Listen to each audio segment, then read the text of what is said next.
আসসালামু আলাইকুম রহমতুল্লাহ। আমাদের অনেক পেশেন্টের একটা কমন প্রশ্ন থাকে যে, রুকিয়ার ডায়াগনোসিসটা কিভাবে হবে? অর্থাৎ আমরা কি আপনাকে নাম দিব?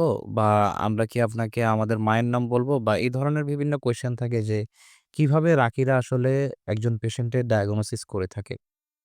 তো সহজ কথা হচ্ছে নামের মাধ্যমে বা জায়গার মাধ্যমে, স্থানের মাধ্যমে, হাজিরা দেখার মাধ্যমে এই যে এই মাধ্যমগুলোতে যারা সাধারণত ডায়াগনোসিস করে থাকে বা জিন জাদুর প্রবলেম ফাইন্ড আউট করে থাকে এরা সাধারণত কবিরাজ অথবা তান্ত্রিকরাই এই ধরনের কাজগুলো করে থাকে।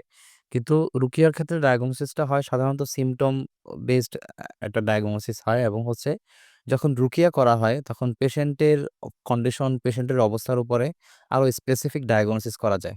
তাহলে আমরা এটা বুঝতে পারলাম যে রুকিয়ার ক্ষেত্রে আল্টিমেটলি ডায়াগনোসিসটা হয় হচ্ছে পেশেন্টের হিস্ট্রি শোনার মাধ্যমে এবং তার সিম্পটম শোনার মাধ্যমে। এটার মাধ্যমে একজন রাকি বুঝতে পারেন পেশেন্ট আসলেই জিনে আক্রান্ত নাকি জাদুতে আক্রান্ত নাকি বদনজরে আক্রান্ত। এভাবেই মূলত একজন পেশেন্টের ডায়াগনোসিস হয়ে থাকে।